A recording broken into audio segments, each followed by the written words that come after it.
नमस्ते सदा वत्सले मातृभूमि। आज हम लोग डिस्कशन करने जा रहे हैं कि ये जो भारत बायोटेक है, भारत बायोटेक क्या है, सीरम इंस्टीट्यूट क्या है। और केजरीवाल की एक बड़ी भारी बात आई। केजरीवाल ने कहा कि भाई भारत में वैक्सीन इतनी बननी चाहिए, फार्मूला आप जनरल कर दीजिए, वो देश भर में वैक्सीनें बनानी, इतनी वैक्सीन बना दें, इंसान से ज़्यादा वैक्सीन हो जाए देश में, ताकि वो कुत्ते पिल्ले को भी लग जाए, कुछ भी ना बचे। कितना अच्छा विचार केजरीवाल जी ने रखा। हालांकि वो पढ़े लिखे इंसान तो हैं, लेकिन पता नहीं मुख्यमंत्री बनने के बाद उनकी पढ़ाई लिखाई कहाँ चली गई और वो किस प्रकार से सोचना शुरू कर देता है।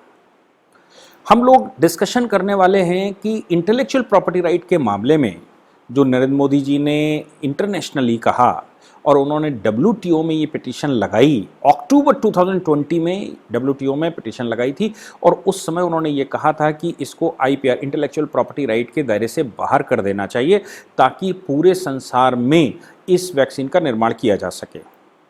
नरेंद्र मोदी जी की उस बात को केजरीवाल जी ने हिंदुस्तान में इस तरह से लिया कि भाई कुछ ऐसा होना चाहिए कि बिल्कुल घर घर में वैक्सीन बनने लगे, उनके मोहल्ले क्लिनिक में वैक्सीन बनने लगे, उनके घर में पिछवाड़े वैक्सीन बनने लगे। ज़रूरत पड़े तो वो अपने घर में भी वैक्सीन बनाकर अपने घर के कुछ सदस्य, चाहे वो कुत्ते हों, पिल्ले हों या और कुछ हो, उनको सबको लगा दें। भारत बायोटेक के बारे में एक अफवाह बहुत बड़ी फैलाई गई कि वो भारत सरकार की कंपनी है और सीरम इंस्टीट्यूट तो फाइजर के साथ उसका एग्रीमेंट है और वो यूएस से आती है। इसमें कोई शक नहीं है कि सीरम इंस्टीट्यूट भारत की कंपनी है, लेकिन वो फॉर्मूला लेती है फाइजर से और फाइजर से लाइसेंस लेकर यहाँ पर बनाती है। तो एक बात तो क्लियर है कि अगर भारत बायोटेक, अगर सीरम इंस्टीट्यूट ने फॉर्मूला ले रखा है, यानी कि वो फॉर्मूला उन्होंने लाइसेंस पर लिया हुआ है और लाइसेंस से बना रहे हैं, तो ये पक्की बात है कि सीरम इंस्टीट्यूट उस फॉर्मूले को प्राइवेट पब्लिक नहीं कर सकता, वो किसी को दे नहीं सकता, भारत सरकार को भी नहीं दे सकता। अगर भारत सरकार को वैक्सीन बनवानी हो तो उनसे बनवाए, अगर भारत सरकार को वैक्सीन न बनानी हो तो फिर वो जो लाइसेंस है वो लाइसेंस फाइजर रिजेक्ट कर देगा और भारत में वैक्सीन बनना बंद हो जाएगा। इसलिए भारत सरकार भी उनसे नहीं कह सकती कि फॉर्मूले को सार्वजनिक करें, किसी भी हालत में नहीं कह सकती कि वो सार्वजनिक करें। इसलिए केजरीवाल जी शायद पढ़े लिखे तो लगते हैं, लेकिन उनको ये विचार करना ही चाहिए कि आखिर वो किस आधार पर कह रहे हैं कि इसको पब्लिक कर देना चाहिए। दूसरी बात कि भारत बायोटेक भारत में वैक्सीन बना रही है, कोवैक्सीन के नाम से वो वैक्सीन है, उनकी अपनी रिसर्च एंड डेवलपमेंट है। पहले वो बहुत सारा सामान बाहर से आता था, लेकिन भारत सरकार ने उनको 1500 करोड़ रुपए की मदद देकर ये आग्रह किया कि वो भारत में ही सारी चीज़ें क्रिएट करें। और भारत बायोटेक अब इस समय कोवैक्सीन पूर्ण रूप से स्वदेशी वैक्सीन बन चुकी है। पूर्ण रूप से स्वदेशी वैक्सीन होने के नाते उसका एक और बड़ा भारी महत्व है, वो ये है कि कोवैक्सीन का अभी तक कोई भी ऐसा रिपरकेशन नहीं दिखाई पड़ा है, ऐसा कोई भी उसका साइड इफेक्ट नहीं दिखाई पड़ा है जो देश में किसी को परेशान कर रहा हो। कोविशील्ड के ज़रूर कुछ दिखाई दिए हैं, कोविशील्ड से मतलब हमारा सीरम इंस्टीट्यूट की जो वैक्सीन है उससे। अब भारत बायोटेक जिसके बारे में कहा गया कि भारत सरकार की कंपनी है, तो केजरीवाल की बात ये सही हो सकती है कि अगर भारत सरकार की कंपनी है और भारत सरकार भारत बायोटेक चलाती है, तो फिर भारत सरकार को कॉपीराइट का किससे डर है? और क्यों नहीं वो अपनी जो उन्होंने वैक्सीन बनाई है, भारत बायोटेक ने वैक्सीन बनाई है, उस वैक्सीन को वो पब्लिक कर देते हैं। अगर भारत सरकार ने बनाई है तो उनको आईपीआर के लिए डब्ल्यूटीओ जाने की क्या जरूरत पड़ गई थी? भाई आपका प्रोडक्ट है, आप उस प्रोडक्ट को जाहिर कर दीजिए, आप उस प्रोडक्ट को पब्लिक कर दीजिए। तो जब आप अपने प्रोडक्ट को पब्लिक करने का बना रहे हैं, आपको कुछ नहीं चाहिए, तो आप क्यों डब्ल्यूटीओ के पास गए? अब इस बात के जवाब ये हैं कि भारत बायोटेक भारत सरकार की कंपनी नहीं है, वो एक प्राइवेट लिमिटेड कंपनी है। भारत बायोटेक दो डॉक्टर्स ने 1996 में बनाई थी, डॉक्टर कृष्णा इला और डॉक्टर सुचित्रा इला। सुचित्रा इला और डॉक्टर कृष्णा इला ने ये 1996 में एक pharmaceutical research and development company खोली थी, जिसके पास लगभग 60 से 70 पेटेंट हैं आज की तारीख में, बहुत सारी मेडिसिन के मामले में। जब ये कोरोना वायरस का संकट देश पर आया और संसार में आया, तो जैसे संसार की दूसरी बायोटेक कंपनियों ने रिसर्च करना शुरू किया, वैसे ही भारत बायोटेक ने भी उस पर रिसर्च करना शुरू किया। भारत बायोटेक ने उसका फॉर्मूला निकाला, उस फॉर्मूले को उन्होंने ट्रायल पर लिया। ट्रायल पर जब वो अप्रूव्ड हो गया, WHO से भी अप्रूव्ड और भारत की ICMR से भी अप्रूव्ड, जब वो बिल्कुल अप्रूव्ड हो गया, तब उसको अनुमति दी गई कि ये वैक्सीन लगाई जाएगी। यानी कि भारत सरकार भी अगर वैक्सीन लगाती है तो उसको या तो भारत बायोटेक से खरीदना पड़ेगा या फिर सीरम इंस्टीट्यूट से खरीदना पड़ेगा। सीरम इंस्टीट्यूट की वैक्सीन अगर कोई है तो वो अमेरिकन है, और भारत बायोटेक की अगर कोई है तो वो प्योर भारतीय है। तो प्योर भारतीय होने के नाते वो हम ये कह सकते हैं कि वो भारत की है, लेकिन भैया प्योर भारतीय होने के नाते भी वो एक प्राइवेट कंपनी की है। प्राइवेट कंपनी ने एक पेटेंट ले रखा है, उसके पास उसका एक फॉर्मूला है। वो फार्मूला कैसे जाहिर कर सकती है, क्योंकि रिसर्च एंड डेवलपमेंट में इतना सारा पैसा लगता है। लेकिन हिंदू हृदय है, सर्वे भवन्तु सुखिनः, सर्वे सन्तु निरामया, सर्वे भद्राणि पश्यन्तु, माँ कश्चित् भाग भवेत्। ये चूंकि हमारे देश का फार्मूला है और हम सर्व समाज के लिए, सर्व कल्याण के लिए, इस विश्व के कल्याण के लिए काम करते हैं, इसलिए डॉक्टर कृष्णा इला को जिस समय नीति आयोग के सदस्य ने बुलाया, नीति आयोग के सदस्य से मेरा मतलब है कि नीति आयोग के वो सदस्य जिनके पास मेडिकल का यानी कि बायोटेक का काम है, जब उन्होंने बुलाया और उन्होंने पूछा सरकार से, उसे भारत बायोटेक से, कि भाई इस वैक्सीन के बारे में आप क्या कहते हैं। उनका नाम डॉक्टर VK पॉल है।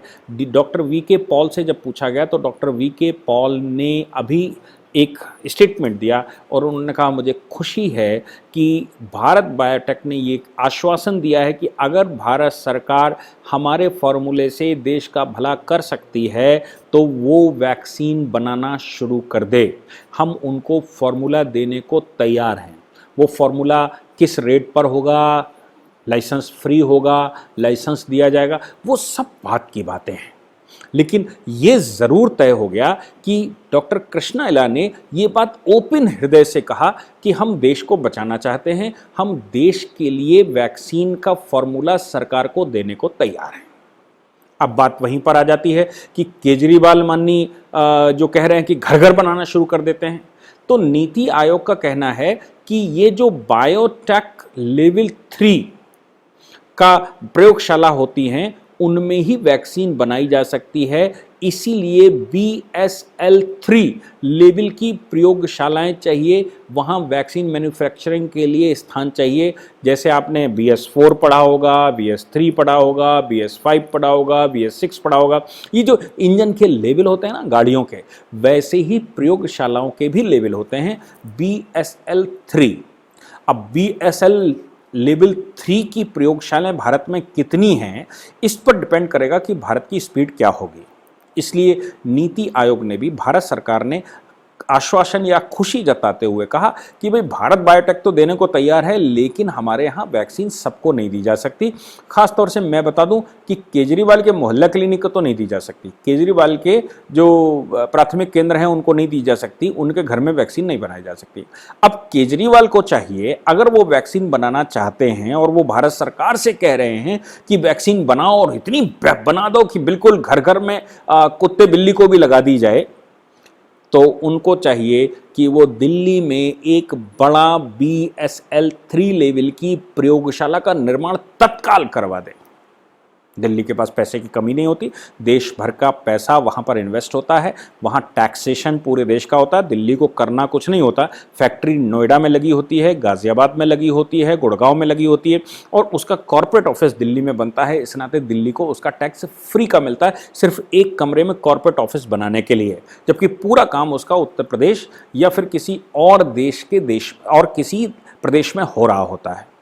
ऐसी परिस्थिति में दिल्ली के पास इतना टैक्स आता है जो वो फ्री में बांटते घूमते हैं, तो दिल्ली को चाहिए कि वो BSL लेवल 3 के कुछ 2, 4, 5 प्रयोगशालाएं इतनी बना दें कि देश भर को वो सप्लाई की जा सके, वैक्सीन बिल्कुल मरी मरी घूमे, और इतनी वैक्सीन बना दें कि प्रधानमंत्री नरेंद्र मोदी भी शर्मा जाएं कि भाई क्या केजरीवाल जी आए और उन्होंने प्रयोगशालाएं खोल दी।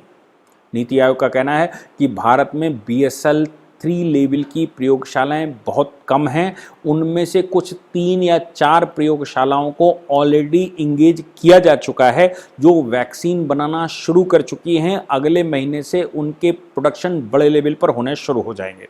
इसके अतिरिक्त BSL लेवल 3 इंफ्रास्ट्रक्चर और जो भी आवश्यकताएं होती हैं उसको प्रिजर्व करने के लिए उस लेवल की प्रयोगशालाएं देश में ढूंढी जा रही हैं, जो प्रयोगशालाओं में को उसका फॉर्मूला दिया जा सके और एक्सटेंशन ऑफ भारत बायोटेक बनाया जा सके। भारत में त्याग करने वालों की कमी नहीं है, चाहे वो राणा हो और चाहे वो शिवाजी महाराज हों। भारत में भारत की आबादी को बचाने के लिए और विश्व के कल्याण के लिए जिस प्रकार हिंदू समाज, सिर्फ संसार में एक समाज जिसको हिंदू समाज कहते हैं, निकलकर सामने आता है विश्व कल्याण के लिए, उसमें ही डॉक्टर कृष्णा इला एक बड़ा इलस्ट्रेशन है, जिन्होंने खुले हृदय से संसार को बचाने के लिए भारत सरकार को अपनी सहमति जताई। दूसरा, अगर सीरम इंस्टीट्यूट की बात कर रहे थे आज़ाद पूनावाला, आपने खूब सारा देखा होगा कि 3000 करोड़, 4000 करोड़, 4 अरब, 3 अरब, पता नहीं क्या क्या स्टेटमेंट आए कि वो इंग्लैंड पहुंच गए, वहाँ इन्वेस्टमेंट कर रहे हैं। फाइज़र से वो लाइसेंस लाए और उन्होंने हिंदुस्तान को खूब बेचा। एक तरफ भारत बायोटेक है जिसने ना ही कैमरा फेस किया और ना ही उसने पब्लिक में केजरीवाल की तरह कोई प्रेस कॉन्फ्रेंस करी कि मैं कितने बड़े हृदय से इसको फ्री बांट रहा हूं या कम पैसे में दे रहा हूं या लाइसेंस फ्री करने को तैयार हूं, और ना ही कोई वैक्सीन बुलेटिन निकाला। लेकिन जब भारत सरकार ने उनसे बात की तो वो अपना फॉर्मूला देने को तैयार हैं, देश की सुरक्षा के लिए, देश के लोगों की सुरक्षा के लिए और भारत के विकास के लिए और विश्व के कल्याण के लिए। नरेंद्र मोदी जी के ये नवरत्नों में से एक कहे जाएंगे, क्योंकि बहुत बड़ी समस्या संसार पर आई है और इस समय भारत बायोटेक की वैक्सीन संसार में सबसे उम्दा क्लास की वैक्सीन है। दूसरी बात, केजरीवाल के एक मंत्री मनीष सिसोदिया का स्टेटमेंट आया कि उन्होंने भारत बायोटेक को कांटेक्ट किया और भारत बायोटेक से उन्होंने कहा कि भाई हमको ये वैक्सीन एक्स्ट्रा दे दो, जितना मेरा फिक्स्ड है, जितना पहले से तय है, केंद्र ने किया है। तो भारत बायोटेक ने उनको चिट्ठी लिखकर रिप्लाई किया कि नहीं भाई, हम आपको एक्स्ट्रा मेडिसिन नहीं दे सकते, एक्स्ट्रा वैक्सीन नहीं दे सकते। क्यों? क्योंकि हमको पूरे देश को सप्लाई करनी है और शॉर्टेज है। मनीष सिसोदिया को जवान उठाने में 1 सेकंड नहीं लगा और उन्होंने जवान उठाते ही सीधा ये कहना शुरू कर दिया कि भारत सरकार उसमें रिस्ट्रिक्शन लगा रही है, भारत सरकार दिल्ली सरकार को वैक्सीन नहीं सप्लाई करने दे रही है और क्यों ना उसको सप्लाई कर दिए। एक बात मैं आपको बता दूं कि आपने अक्सर ये बात सुनी होगी देश में कि भाई इतने डोजेस खराब हो गए, उत्तर प्रदेश में इतने डोज खराब हो गए, बिहार में इतने डोज खराब हो गए। अब सूचनाएं ये आ रही कि अब मिनिमम डोज खराब हो रहे हैं। शुरू में जब वैक्सीन बनकर देश में चली थी तो बहुत कम, बहुत ज़्यादा वो डोजेस खराब हो रहे थे, क्योंकि वो डोज जो है उसका एक इंफ्रास्ट्रक्चर है, उस इंफ्रास्ट्रक्चर में ही उसको रखा जा सकता है और उसका एक लिमिटेड टाइम पीरियड है। उस पीरियड के अंदर वो वैक्सीन लग जानी चाहिए। वो इतनी हाई क्वालिटी की वैक्सीन है क्योंकि वो एंटी वायरल स्टेटस पर काम करती है और एंटीवायरल स्टेटस पर उसकी रिसर्च होती है और वो जब तक हवा के कांटेक्ट में है उससे पहले उसका यूज़ हो जाना चाहिए और उसका टाइम है। जैसे आप सभी जानते हो कोई मेडिसिन का 2 साल का टाइम है, कोई 3 साल का, कोई 1 साल का, कोई 1 महीने का, कुछ बच्चों की दवाएं आती हैं तो कहते हैं खोलते ही 1 महीने का है। वैसे ही इस वैक्सीन का भी अपना टाइम है, वो डोजेस खराब हो जाती हैं। इसलिए जब डोज भारत में सीरम इंस्टीट्यूट और भारत बायोटेक दोनों प्रोडक्शन बहुत बड़े लेवल पर कर रहा था और भारत में इंफ्रास्ट्रक्चर नहीं था उसको प्रिजर्व करने का, तो फिर वो वैक्सीन उस समय एक्सपोर्ट हो रही थी। दूसरा एक और है कि फाइजर से जब लाइसेंस सीरम ने लिया तो उनके लाइसेंस के एग्रीमेंट होते हैं कि उसका आपको एक्सपोर्ट करना ही पड़ेगा, 30% या 40% कुछ करके, कि इतना एक्सपोर्ट करना ही पड़ेगा। जिस देश में भी उसका निर्माण हो रहा है उस देश की आवश्यकताओं को ध्यान में रखते हुए भी आपको कुछ परसेंटेज एक्सपोर्ट करना ही पड़ेगा, नहीं तो लाइसेंस कैंसिल हो जाएगा। अब जब अरविंद केजरीवाल ये कहते हैं कि भाई एक्सपोर्ट क्यों कर रहे हो, तो उनको पता है कि नहीं है, उनको पता होना स्वाभाविक भी नहीं लगता, क्योंकि ज़्यादा दिमाग तो वो लेमरी में लगाते हैं, समझने में चीज़ों में कम दिमाग लगाते हैं। इसलिए जो सीरम की दवा है वो एक्सपोर्ट करना अनिवार्य है, और WHO के जो समझौते हैं जिनके तहत वो अप्रूवल दिया जाता है उसमें भी एक्सपोर्ट करना अनिवार्य होता है। इसलिए भारत बायोटेक और सीरम इंस्टीट्यूट दोनों ही कुछ लेवल पर उसको एक्सपोर्ट कर रहे थे। और तीसरा कारण यह था कि मेरे पास देश में इंफ्रास्ट्रक्चर नहीं था कि उन जितनी वैक्सीन की डोजेस बन रही थी उसको हम प्रिजर्व कर सकें, इसलिए एक्सपोर्ट करना स्वाभाविक है। मुझे लगता है कि हमारे देश में इस प्रकार की राजनीति करने वाले लोगों को ये बिल्कुल 100% सोचना ही पड़ेगा कि वो देश के विषय में किस प्रकार से सोचते हैं, और क्या वो उसकी लीगैलिटी, जब इंटेलेक्चुअल प्रॉपर्टी राइट की बात आती है तो क्या लीगैलिटी या मुंह उठाकर जबान सबसे सस्ती है, उठाया और बोल दिया कुछ भी, किसी के लिए भी कोई स्टेटमेंट दे दिया, तो क्या केजरीवाल को अपनी जबान पर कुछ लगाम है? जबान का कांटेक्ट क्या उनके ब्रेन से है भी, कि ब्रेन अलग काम करता है, चैम्बर खाली है, और जबान अलग काम करती है, मर्जी हो जो जबान पे आ रहा है वो बोल दिया, और बोलकर देश को जितना डिस्टर्ब कर सकते हैं, देश को जितना बदनाम कर सकते हैं, और देश की छवि जितनी खराब कर सकते हैं किसी भी मामले में, चाहे वो एयर स्ट्राइक का मामला हो, वो सर्जिकल स्ट्राइक का मामला हो, नोटबंदी का मामला हो, कोई मामला जो आज तक आया वो देश के हित में होते हुए भी उनको जबान से कहने में कोई समस्या कभी नहीं आई, और खूब सारी रैलियां और खूब सारे भाषण वो देते हैं। सोचना यह भी पड़ेगा कि क्या केजरीवाल जैसे लोग राजनीति के काबिल हैं? क्या देश में उनकी आवश्यकता है? क्या उनको राजनीति का कोई पाठ पढ़ाना चाहिए, या प्राइमरी स्कूल में एक टीचर बना देना चाहिए जहां सुबह से शाम तक बच्चों के सामने मर्जी हो वो बोलें, और वो बच्चे वो नहीं होंगे जो उनकी बात को समझ सकते और उनको क्रॉस एग्जामिन कर सकते हैं? चूंकि ऐसे बच्चे नहीं होंगे जो क्रॉस एग्जामिन कर सकते हैं, इसलिए माननीय केजरीवाल जी की बात पर लोग ताली तो अच्छे से बजा ही लेंगे, लेकिन वो राष्ट्र की जब बात करते हैं, वो जब देश लेवल पर बात करते हैं, वो जब सरकारों पर प्रश्न खड़े करते हैं, जब वो टेक्नोलॉजी पर प्रश्न खड़े करते हैं, जब वो आईटी सेक्टर पर प्रश्न खड़े करते हैं, तो क्या प्रश्नों के जवाब भी ढूंढने का कभी प्रयास करते हैं, या उन प्रश्नों के कोई जवाब उनके पास हैं भी, या कोई और भी उनके पास साधन है, या फिर सिर्फ बोलना ही आता है? मुझे लगता है कि जो विषय इस समय देश में चल रहा है उसका जवाब हम सबको मिल ही गया होगा कि भारत बायोटेक के जो फाउंडर हैं वो कितना देश के लिए सोचते हैं, और भारत सरकार किस प्रकार से उस विषय पर काम कर रही है। इसके आगे आप कमेंट बॉक्स में ज़रूर लिखकर बताएंगे कि माननीय केजरीवाल जी की बातों में कितनी सच्चाई है, और डॉक्टर कृष्णा इला कितने देश के लिए काम करने के या देश के लिए सोचते हैं। Thank you very much. इस पूरी ऑर्गेनाइजेशन को चलाने के लिए आप नीचे डिस्क्रिप्शन से हमारे ऐप को डाउनलोड कर सकते हैं, जिससे कि लॉ स्टूडेंट्स को, लॉयर्स को और आम आदमी जो लॉ जानना चाहता है वो पेड प्लस फ्री क्लासेस का लाभ ले सकता है।